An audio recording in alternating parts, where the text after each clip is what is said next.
Ի վերջո եկեք քննարկենք ձեր փորձը սահմանների ներժիտի դեմ մարտերում։ Ես արդեն մի քանի տարի աշխատում եմ ավանտյուրիստ եւ այս ամբողջ ժամանակահատվածում ես սպանել մոտ 30 դայնագիրևույթների։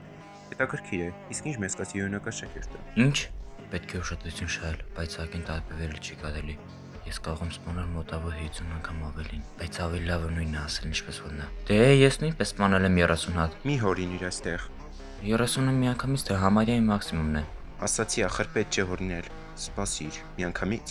Կարող ես մանրամասն ասել։ Երբ գնում ես տունելի վականերով, լավ օգտագործել միանգամից իշքան կարող է շատ բուժում։ Դու պատահաբար գարբետների մասին չես խոսում։ Հավանաբար այդպես էլ կոչվում է։ Նույնիսկ ոսկե թմին թույլ չեն տալիս գնալ այդ թունել։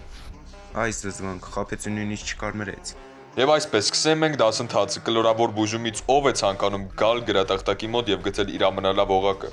Լիովին արժանի օղակ է։ Չես ցանկանում աշխատել իմ լաբորատորիայում։ Ոչ, որովհետև ես արդեն աշխատում եմ պրոֆեսոր Գոլդենի մոտ։ Ամել յուրատուկ աշակերտը նույնպես ցանկանում է կիսվել իր գիտելիքով։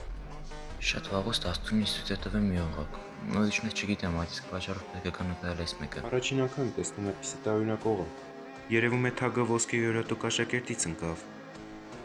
Այս օղակը ոչ միայն բուժող է, այս օղակը վերականգնման, չնայած այն մի քիչ ուրիշ է։ Սա վերականգնման օղակն է, միայն մի քիչ տարօրինակ։ Եթե մարդը կորցրել է մի քանի մատ, այն կարող է աճեցնել միայն մեկ։ Գիտեի, որ այդպիսին կարելի է ներառել օղակի մեջ, դրա համար պետք է տոննաներով մանը, դժվար թե մարդ օժտված լինի այդպիսին։ Դե չէ, ես կարողանում եմ։